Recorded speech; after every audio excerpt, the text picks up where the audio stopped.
नमस्कार दर्शकहरू, स्वागत छ उत्तरदायित्वमा।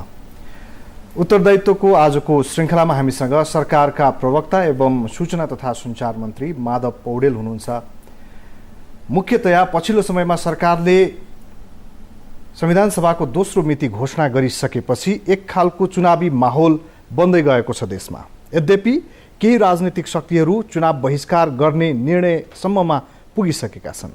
सरकारका सामु चुनौती छ संविधान सभाको दोस्रो चुनाव सफलतापूर्वक सम्पन्न गर्नुपर्ने, किनकि यो चुनावी सरकार हो, त्यही प्रयोजनका लागि बनाइएको सरकार हो। साथसाथै सरकार बजेटको पनि तयारी गरिरहेको छ र छलफल अगाडि बढाइरहेको छ। यिनै विषयमा केन्द्रित हुनेछौँ। कसरी संविधान सभाको दोस्रो चुनाव सफलतापूर्वक गर्न सकिन्छ र साथसाथै सूचना तथा सञ्चार मन्त्रालय हामीहरूको पनि अभिभावक मन्त्रालय भएका कारण उसँग के योजनाहरू छन्, यस विषयमा पनि केन्द्रित हुनेछौँ। सुरुमा उहाँलाई स्वागत गर्छौँ। स्वागत छ यहाँलाई। धन्यवाद। मिति घोषणा भएको पनि करिब 1 महिना हुन लाग्यो। माहौल बनिरहेको छ जिल्लामा, तर काठमाडौँमा मुख्यतया केन्द्रमै सिंहदरबारमै भनौँ एउटा माहौल, त्यो वातावरण बनाउन सकिराखिएको छैन र त्यसमाथि मोहन वैद्यजीहरूले विरोध गर्ने मात्र होइन, बहिष्कार गर्ने सम्मको योजना ल्याइसकेपछिको अवस्थामा सरकारको यतिखेरको बुझाइ ठम्याइ के हो चुनावका प्रति? अब हेर्नुहोस्, हामी आउँदाखेरि हामी निर्वाचनको तयारीको सम्बन्धमा शून्यतामा थियौँ। शून्यबाट प्रारम्भ गरेर हामीले विभिन्न तयारी गऱ्यौँ। खास गरी निर्वाचन सम्बन्धी कानुनहरूलाई हामी अध्यादेशको रूपमा जारी गर्न हामी राष्ट्रपति समक्ष हामीले केही विधेयक पेश पठायौँ। त्यो प्रमाणीकरण भएर आइसकेका छन्।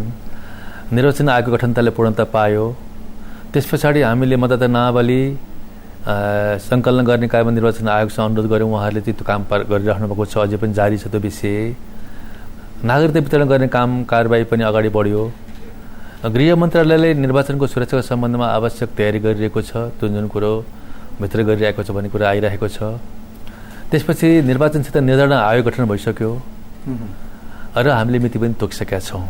यस किसिमबाट तपाईँले भने जस्तै जिल्लामा निर्वाचनको माहौल तयार भएको छ र मलाई लाग्छ काठमाडौँमा त्यो तयारी भइसकेको छ। सिंहदरबारले पनि निर्वाचन केन्द्रित भएर चाहिँ आफ्नो काम कारबाही अगाडि बढाएको छ।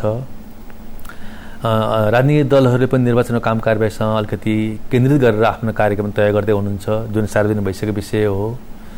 त्यसै गरी सरकारले पनि यसका लागि आवश्यक बजेटको तयारी गर्दैछ। भन्दाखेरि निर्वाचनको माहौलतिर सरकार राज्य मुलुक बिस्तारै एउटा गइरहेको छ। त्यसकारण तपाईँले भने जस्तो सिंहदरबारमा चाहिँ यो किसिमको माहौल छैन भने जस्तो होइन। जस्तो के देखिन्छ यहाँ भने नि, केन्द्रमा चाहिँ कस्तो देखिन्छ, जिल्लामा चुनाव होस् हामी आफ्नो मत व्यक्त गर्छौँ भन्ने खालको एउटा माहौल बनेको छ। यो सत्य हो होइन। नेताहरू पनि गएका छन् आफ्नो आफ्नो निर्वाचन क्षेत्रमा, हतारो देखिन्छ त्यहाँ। तर काठमाडौँमा त्यो खालको हतारो देखिँदैन र स्वयं नेताहरू जो काठमाडौँमा रहेका छन्, अलि माथिल्लो तहका नेताहरू भन्छन् हुँदैन भन्न मिल्दैन, तर भित्रभित्र गाह्रो छ भन्ने उहाँहरूको अभिव्यक्तिले धेरै कुरा सङ्केत गर्छ नि। यहाँले भने जस्तै निर्वाचन हुँदैन भनेर भनेको मैले मेरो जानकारीमा कसैले आएको छैन। मुलुकका प्राय सबै दलहरूले निर्वाचन हुनुपर्छ, किनकि निर्वाचन संविधान सभाको निर्वाचन भनेको नेपालको संविधान बमोजिम सार्वभौम सत्ता प्रयोग गर्ने नेपाली जनताले प्रयोग गर्ने अधिकार हो। यो कुरालाई चाहिँ अन्यथा भन्ने बित्तिकै के हुन्छ, नेपाली जनताप्रतिको विश्वासघात हुन्छ। यो हाम्रो एउटा पर्सपेक्टिभ भयो, सरकारी धारणा भयो। अनि सबैको धारणा, सरकारी धारणा मात्रै होइन। यो त्यहाँ अर्को एउटा पक्ष पनि त छ नि। हामी देखिरहेका छौँ कि एउटा समूह छ जो हिजो संविधान सभामा पनि थियो र अहिले पनि एउटा चाहिँ आफ्नो उपस्थिति जनाइरहेको समूह छ। उनीहरूलाई कसरी ल्याउने? यद्यपि तपाईँले यस अगाडि नै भन्नुभएको थियो कि मिति घोषणा गर्दा पनि उनीहरूसँग अनौपचारिक छलफल भएकै थियो भन्ने कुरासम्म पनि भएको थियो, तर उहाँहरू यहाँको अन्यथा यदि मैले बुझिनँ भनेदेखि नेकपा माओवादीसँग सम्बन्ध लक्षित हो यहाँको प्रश्न। उहाँहरूसँग हामीले आजका मितिसम्म फर्मल्ली औपचारिक रूपमा वार्ता गरेका छैनौँ, त्यो सत्य कुरा हो। त्यसो भए तापनि उहाँहरूसँग हाम्रो चाहिँ एक्सेसै नभएको, उहाँहरूसँग हाम्रो पहुँचै नपुगेको भन्ने अवस्था चाहिँ होइन। उहाँहरूसँग पनि हामीले अनौपचारिक रूपमा अन्य तवरबाट हामीसँग उहाँहरूको सम्पर्क छ। मैले बुझेसम्म र हाम्रो सरकारले बुझेसम्म उहाँहरू पनि निर्वाचनको सिद्धान्तको विरोध गर्नुहुन्न।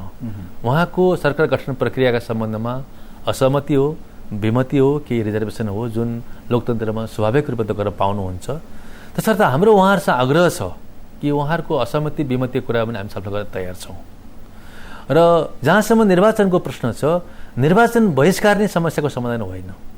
संविधान सभाको निर्वाचनको लागि उहाँहरूले नै आवाज उठाउनु भएको यत्रो वर्षसम्म। मुलुकको यो अवस्था गणतान्त्रिक व्यवस्था ल्याउनको लागि, मुलुकमा आजको जस्तो तपाईँ हामीले अनुभव गरिरहेको, इन्जोय गरिरहेको लोकतान्त्रिक व्यवस्था ल्याउनको लागि, मुलुकलाई खुला समाज सिर्जना गर्नको लागि, मुलुकलाई धर्मनिरपेक्ष चाहिँ मुलुकको रूपमा एउटा विकास गर्नको लागि उहाँहरूको पनि योगदान छ। उहाँहरू जिम्मेवार पार्टी हुनुहुन्छ। जिम्मेवार पार्टीले निर्वाचनै हुनु हुँदैन भनेको मैले सुनेको छुइनँ। यो सत्य हो। यो तथ्य हुँदाहुँदै पनि उहाँहरू आउनु त भएन, यो पनि त सत्य होइन। अहिले हामी आउनु हुन्छ हुँदैन भन्ने कुरा भन्न दर्तै गर्नु भएको छैन उहाँहरू। होइन, उहाँहरू दर्ता गर्नुभएको छैन, पनि सत्य कुरा हो।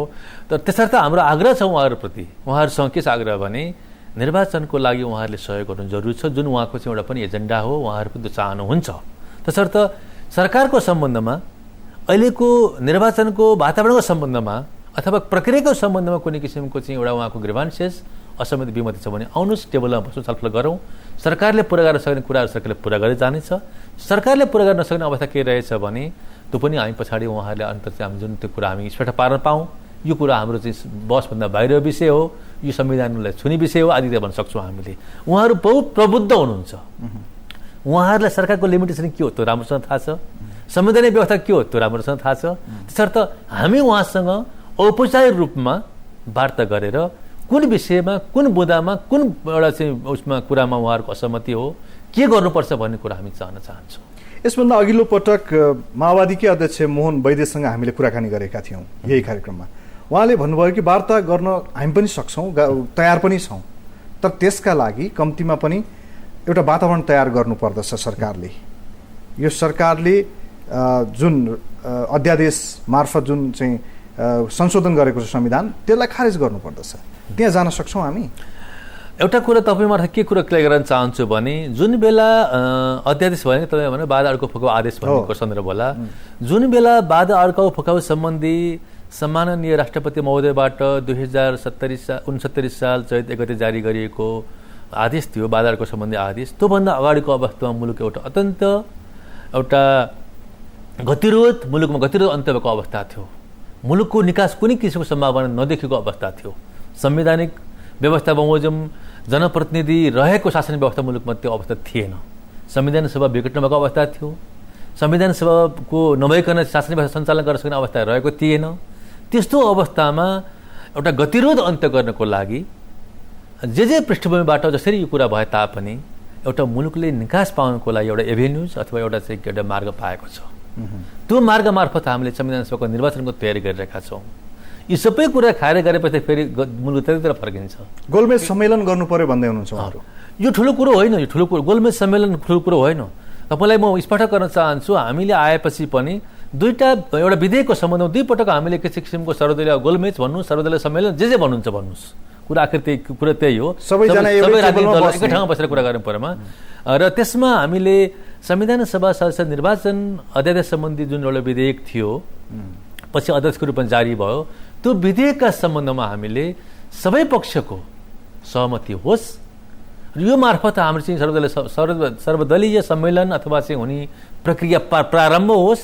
निर्वाचन सम्बन्धी यस्ता विषयमा यसै गरी हामी चाहिँ अगाडि बढौँ भन्ने किसिमको छलफल गरेर परामर्श गरेर जाउँ भन्ने विषयमा हामीले एउटा प्रारम्भ गरेका थियौँ, जसमा मन्त्री परिषदको अध्यक्षज्यूले त्यसमा एउटा संयोजन गर्नुभएको थियो। अधिकांश पार्टीहरूको उपस्थिति थियो त्यसमा र उहाँहरू धारणा दिनुभयो। त्यस पछाडि त्यो अनुसार नै त्यसमा भएका विषयहरूलाई हामीले परिमार्जन गरेर हामीले आवश्यक कारवाही गरेको कुरा यहाँ जानकारी छ यहाँलाई नै पनि। त्यसका अर्थ सर्वदलीय सम्मेलन नै गर्न सरकारलाई कुनै किसिमको अप्ठ्यारो छैन। यदि हामीले सर्वदलीय सम्मेलन गरेर चाहिँ त्यस्तो किसिमको अहिलेको अवस्थामा उहाँहरूलाई चाहिँ सहज हुन्छ भनेदेखि ठुलो कुरो होइन। त्यो कुरो त्यो विषय कुन विषयको लागि गर्ने हो भनेपछि त्यसको पहल तपाईँहरू किन गरिरहनु भएको छैन? त्यसमा गर्नुहोस्, पहल गर्नुहोस्। उहाँहरूको माग हामी पहल गर्न तयार छौँ, तर उहाँहरूसँग पहिला वार्ता हुनु पर्यो कुन विषयमा केन्द्रित रहेर यो सर्वदलीय सम्मेलन गर्ने हो। बिना एजेन्डा त हुँदैन। आह्वान मात्रै गर्नु भएको छ, त्यसको थप पहल केही भएको छ वार्ताका लागि? होइन, अब हामी आह्वान गरिरहेका छौँ। हामी उहाँहरूलाई चाहिँ पत्र पनि पठाएका थियौँ।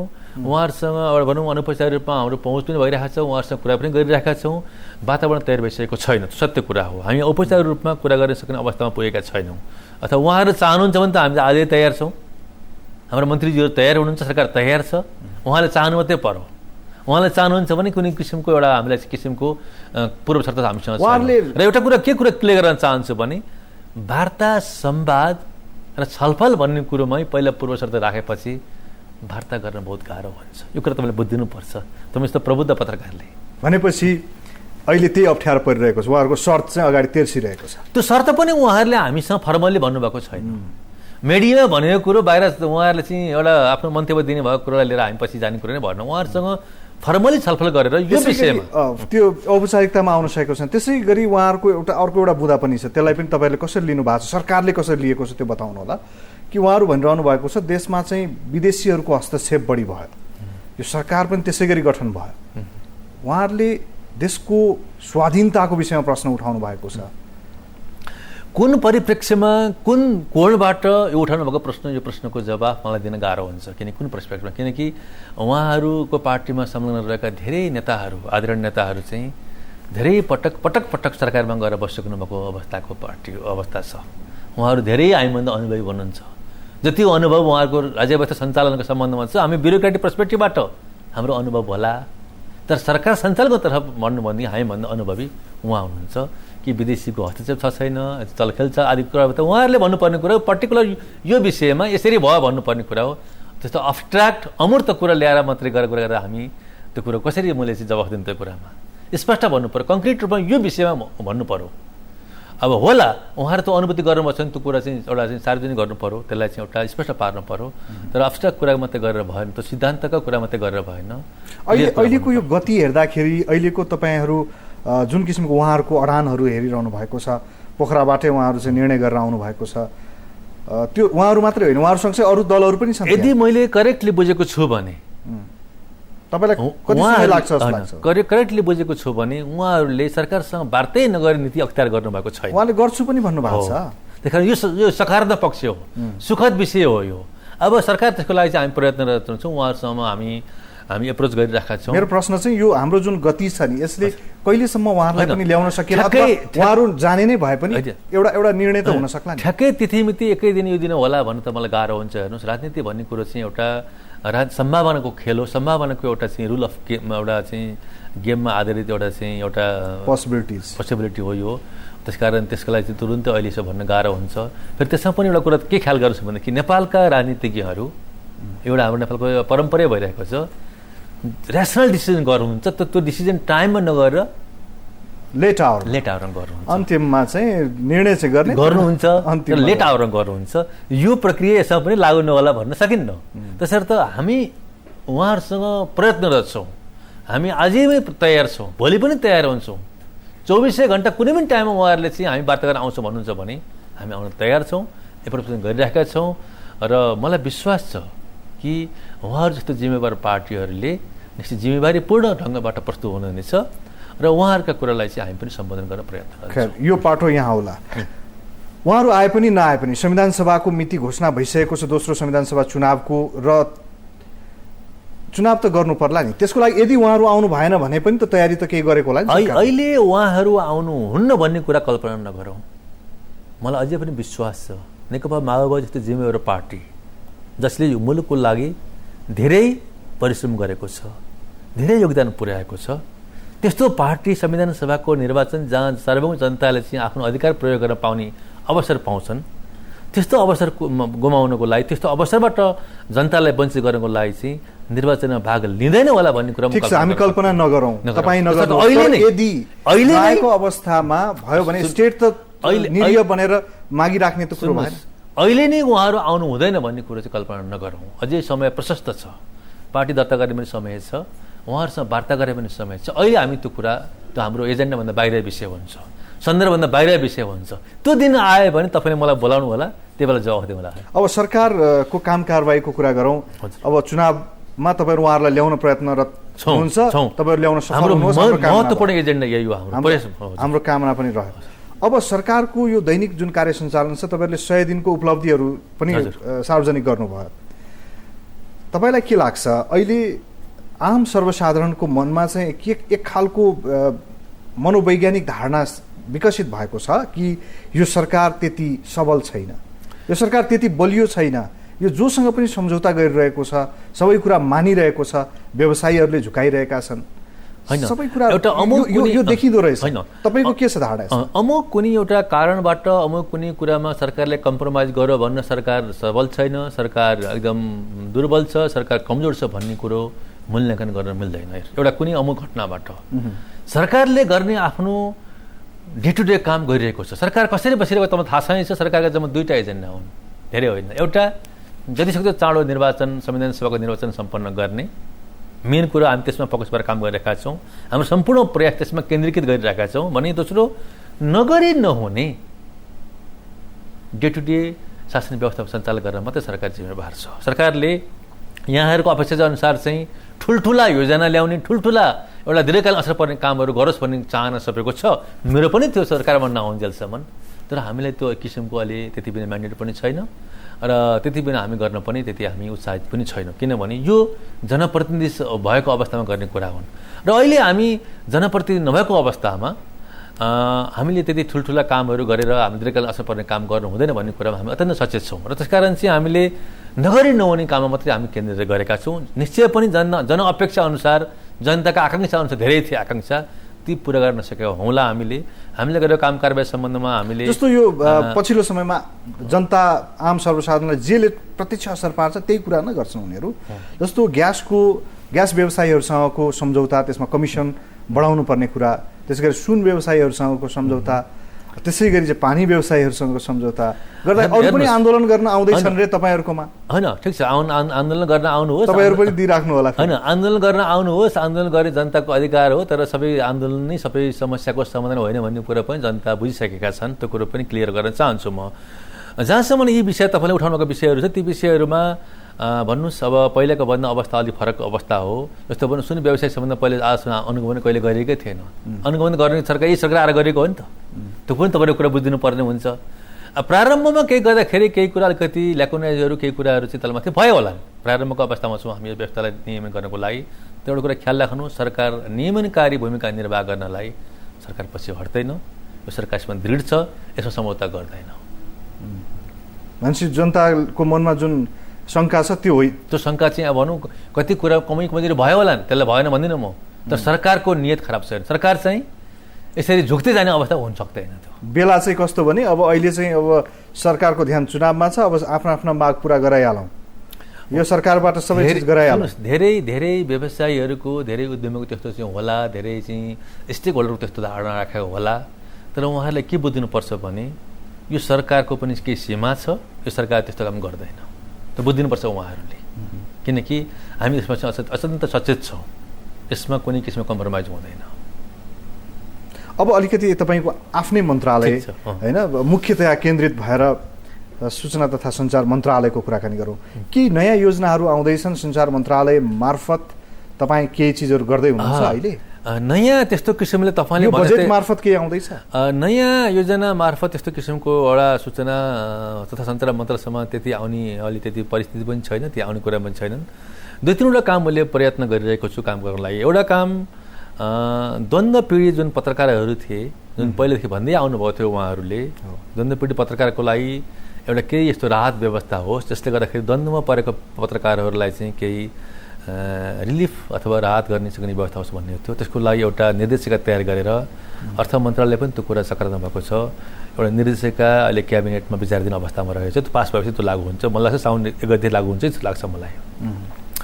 त्यस्तै दुर्घटनामा परेका पत्रकारको दुर्घटनाका विरुद्धको एउटा बिमा गरिदियोस् भन्ने पत्रकारले धेरै पहिलेदेखि भनिरहेका थिए। यो विषयलाई पनि मैले उठाएको छु। यसको पनि निर्देशिका तयार गरेर यसको चाहिँ एउटा लिगल इन्स्ट्रुमेन्ट तयार गरेर आज भोलि नै हामी त्यसलाई क्याबिनेटमा लान सक्ने अवस्थामा पुगिसकेका अवस्थामा छौँ। अब हिजो अस्ति मात्रै मैले एउटा रिपोर्ट पाएको छु न्यूनतम पारिश्रमिक सम्बन्धी। त्यसलाई हामी कार्यान्वयन गर्ने क्रममा अगाडि बढ्छौँ, अगाडि बढाउँछौँ। केही दिन अगाडि सञ्चार क्षेत्रलाई समावेशी बनाउने सम्बन्धमा गठन भएको एउटा आयोग रहेछ, विगतमै गठन भएको रहेछ। त्यो पनि हामी अध्ययन गरिरहेका छौँ। अर्बिटल सर सम्बन्धमा हामीले केही तयारी अध्ययन गरिरहेका छौँ। अहिले हामी भनेको अन्तरिक्षमा नेपालको आफ्नै चाहिँ स्पेस, एउटा अन्तरिक्षमा आफ्नो एउटा भू उपग्रह स्थापित गर्ने, स्थापना गर्ने, जसबाट सञ्चारमा आजसम्म अर्को भू उपग्रह प्रयोग गरिरहेका छौँ। हामी आफै भू उपग्रह सञ्चार जगत चाहिँ अझ बढी चाहिँ सहज हुने त्यसलाई चाहिँ त्यसबाट चाहिँ भनौँ अब कमर्सियलाइज गरेर अरू कन्ट्रीकालाई पनि त्यसमा पहुँच हुन सक्ने किसिमको गर्ने एउटा अध्ययन भइरहेको छ। त्यसको रिपोर्ट आउँछ होला, त्यसलाई पनि हेरिरहेको छु मैले। त्यसबाहेक अहिलेका अवस्थामा हुन त यो सायद त्यति पुरा गर्न गाह्रो होला, तर सञ्चार, छापाखाना, प्रकाशन तथा अहिलेको जुन एउटा चाहिँ मिडिया इन जेनरललाई नियमित गर्ने सम्बन्धी कानुनहरू अलिकति हाम्रो पुरानै छन्, अलिक पुरातन किसिमका भए। जस्तो भनौँ न, अहिले चाहिँ अनलाइनलाई पनि त्यति राम्रोसँग प्रपरली रेगुलेसन गर्न सकेको अवस्था छ।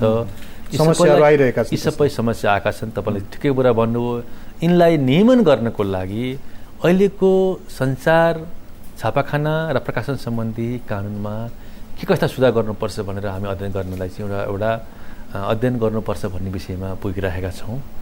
निकट भविष्यमा यसको परिणाम सायद सार्वजनिक होला अध्ययनको सम्बन्धमा।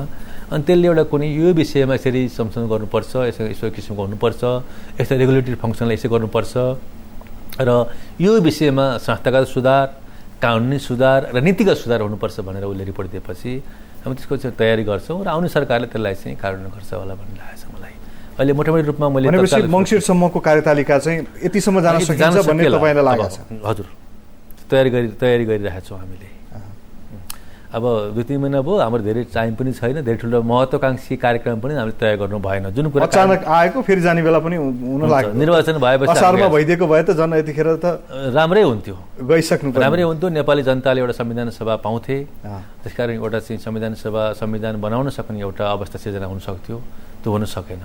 अलिकति व्यक्तिगत प्रश्न गरौँ न। तपाईँले धेरै पटक भन्नुभएको छ कि हामीले सपनामा पनि यो नचिताएको जिम्मेवारीमा आउनु परेको अवस्था छ भनेर। तपाईँलाई एउटा के कुरा क्लियर गर्न स्पष्ट गर्न चाहन्छु भने, जिम्मेवारी आएपछि जुनसुकै जिम्मेवारी पनि निर्वाह गर्नुपर्छ, असल नियतबाट गर्नुपर्छ, आफ्नो एउटा इमान्दारीसित पुरा गर्नुपर्छ सबैको। तर तपाईँलाई के क्लियर गर्न चाहन्छु भने, हामी 11 जना जो अहिले मन्त्री परिषदको अध्यक्ष लगायत हामी छौँ सदस्य, हामी प्रोफेसनल्ली मन्त्री हुनको लागि चाहिँ हामी तयार थिएनौँ। किनभने हाम्रो त्यो चाहिँ एउटा हाम्रो आकाङ्क्षा पनि होइन, रहर पनि होइन, त्यो एउटा हाम्रो प्रोफेसनले पनि त्यो अनुमति गर्दैन थियो। किनकि हामी रिटायर भएर बसेका थियौँ।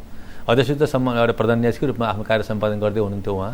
त्यही कारण यो कुरा चाहिँ सत्य कुरा हो कि हामीलाई यो चाहिँ हाम्रो प्रोफेसनले पनि हाम्रो आकाङ्क्षाले पनि यो कुरो ठिक थिएन। त्यसमै जस्तो तपाईँहरू एउटा किसिमले काम गरेर आइराख्नु भएको थियो, अब अहिले मन्त्रीको जिम्मेवारीमा, त्यो पनि एउटा होइन 4-4वटा मन्त्रालय सम्हाल्नुपर्ने होइन अवस्थाका बिचमा हुनुहुन्छ। सुरुमा एक खालको अनुभव नहुँदाखेरि के होला जस्तो थियो होला, अहिले कस्तो अनुभव भइरहेछ तपाईँलाई? सुन्नुहोस् न, व्यक्तिगत कुरा, मन्त्रीले कसरी कार्य सम्पादन गर्नुहुन्छ भन्ने कुरो त हामीले थाहा थियो, तपाईँहरूलाई थाहा थियो, किनकि धेरै वर्ष ब्युरोक्रेसीमा बसिएको थियो। निश्चय पनि छुट्टै किसिमको परिस्थितिमा छुट्टै किसिमको कार्य सम्पादन गर्नुपर्दा, जिम्मेवारी निर्वाह गर्नुपर्दा सुरुका दिनमा, प्रारम्भका दिनमा केही असहज, केही अप्ठ्यारो, केही असजिलो पक्कै भएको हो। तर अब बानी परिसक्यो। Are you enjoying now? Enjoy नभनौँ, बढी मलाई चाहिँ अब जिम्मेवारी आएको छ, बढी जिम्मेवारी यसमा थपिएको छ, मैले जिम्मेवारी पर चल्नुपर्छ भन्ने कुरा चाहिँ भएको छ। इन्जोय भन्ने कुरा त अलग कुरा हो। हेर्नुहोस्, जीवनमा इन्जोय गर्ने अरू नै अवस्था हुन सक्लान्।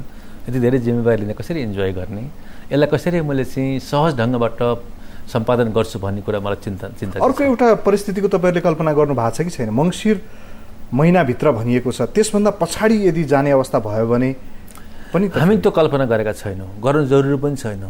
किनकि मैले अघि पनि दोहोऱ्याइसकेका छु, 69 साल चैत 1 गते जारी भएको बहादुर अर्को फुकावा आदेश जुन सम्मानीय राष्ट्रपति महोदयबाट जारी भएको छ, त्यसले 70 साल मङ्सिरभित्र चुनाव हुनैपर्ने एउटा म्यान्डेट तोकेको छ। त्यो जुन संविधानको पाठ भएर बसिरहेको अवस्था छ, त्यसको सीमाभन्दा, त्यसको लक्ष्मण रेखाभन्दा बाहिर जाने हामी कल्पना गर्न सक्दैनौँ। यदि त्यसभित्र चुनाव गर्न सकेनौँ भने हाम्रो औचित्य पनि अन्त्य हुन्छ। त्यसर्थ चाहिँ त्यो कल्पना पछाडि हामी गरेका छैनौँ। करिब अन्त्यमा आइरहँदाखेरि तपाईँ आम नेपाली जो यतिखेरको सरकारसँग कम्तीमा यसभन्दा अगाडि पार्टीगत हुन्थ्यो, आरोप प्रत्यारोप हुन्थ्यो, एउटा निष्पक्ष चुनाव गराउँछ है भनेर आशापूर्ण नजर हेरिरहेका छन्, उनीहरूलाई के भन्न चाहनुहुन्छ न्युज 24 टेलिभिजन मार्फत? म तपाईँको अत्यन्त लोकप्रिय टेलिभिजन मार्फत के भन्न चाहन्छु भने, मङ्सिर 4 मै संविधान सभाको निर्वाचन हुन्छ हुँदैन भन्ने आशंका, दुविधा यहाँहरू नराख्नु भए हुन्छ। यसको लागि हामी प्रतिबद्ध छौँ। निर्वाचन अत्यन्त निष्पक्ष, स्वतन्त्र, धाँधली रहित, विश्वसनीय र सबैबाट स्वीकार्य हुन सक्ने किसिमबाट हुनसक्छ। सौभाग्य कुरा के हो भने यति बेला कुनै दलीय सरकार छैन, सबै हामी चाहिँ एउटा भनौँ एउटा स्वतन्त्र पृष्ठभूमिका व्यक्तिहरू आएर बसेका छौँ र त्यसअनुसार हामी सबैको लागि सहज हुने वातावरण सिर्जना गर्छौँ। निर्वाचनप्रति यहाँहरू ढुक्क हुनुहोस्। निर्वाचन जनताको लागि पनि एउटा अवसर हो, पार्टीको लागि पनि एउटा अवसर हो, नागरिक समाजको लागि पनि एउटा अवसर हो। निर्वाचन भएन भने एउटा भनौँ जनताले आफ्नो एक्सर्साइज गर्न पाउने सार्वभौमिक अधिकार प्रयोग गर्न पाउँदैन। संविधान बहुमत जनता सार्वभौम छन्, त्यो सार्वभौम प्रयोग गर्ने अवसर भनेको यही निर्वाचन हो, यही अभिव्यक्त हुने अवस्था हो। यस अवस्थालाई चाहिँ पुरा गर्नु तपाईँ हामी सबैको, दलको, नागरिक समाजको, तपाईँ सञ्चारकर्मीको एउटा कर्तव्य हो। किनकि यस परिप्रेक्ष्यमा यस दृष्टिकोणबाट हेर्ने हो भने हामी सबै एउटै डुङ्गामा चढेका छौँ, एउटै जहाजमा चढेका छौँ। यो जहाज तलमाथि पर्यो भने हामी सबै डुब्छौँ। एकदमै अन्त्यमा बजेटले के सङ्केत गर्नेछ? यसपटकको बजेटले हामी त्यसको सङ्घारमा छौँ। बजेट तयार गरिरहनु भएको छ अर्थमन्त्रीज्यूबाट, अर्थ मन्त्रालय तयार भइरहेको छ। बजेटले अब भनौँ धेरै ठुल्ठुला महत्त्वाकांक्षी कुराहरू त सायद सम्बोधन गर्न सक्ने अवस्था रहेन, तैपनि हामीले केही राहतका कुराहरू पनि ल्याउन प्रयास गरिरहेका छौँ र बजेट मूलतः निर्वाचनलाई केन्द्रित गरेर हाम्रो हुनेछ र बजेटले नयाँ करहरू सायद नल्याउला, प्रस्ताव गर्न सक्दैन किनकि त्यो हाम्रो म्यान्डेट पनि छैन। बजेट अत्यन्त एउटा सामयिक हुनेछ, विधि पद्धतिभित्र रहेको एउटा बजेट जसले जनताका अत्यन्त अत्यावश्यक कुराहरूलाई पनि के सम्बोधन गर्ने प्रयास रहनेछ। हस्, यहाँले समय दिनुभयो, यहाँलाई धेरै धन्यवाद दिन चाहन्छु। सरकारका धारणाहरू राखिदिनु भयो र सँगसँगै चुनावका विषयलाई लिएर अलिकति एक खालको अन्यल थियो भने पनि त्यसलाई मेटाउने प्रयत्न गर्नुभयो। यहाँलाई धन्यवाद दिन चाहन्छु। मलाई पनि यहाँ आमन्त्रण गरेर तपाईँ मार्फत, तपाईँको टेलिभिजन मार्फत नेपाली दिदीबहिनी दाजुभाइ समक्ष पुर्याउने जुन एउटा अवसर दिनुभयो त्यसको लागि तपाईँलाई म हार्दिक धन्यवाद दिन चाहन्छु। दर्शकहरू, उत्तरदायित्वको निर्धारित समय सकिएको छ। हामी अर्को साता फेरि उपस्थित हुनेछौँ। यसै गरी संविधान सभाको चुनावको विकल्प छैन, त्यसतर्फ सबै केन्द्रित हुन आवश्यक छ। यति बेला यही भन्छौँ र कार्यक्रमबाट बिदा माग्छौँ। नमस्ते।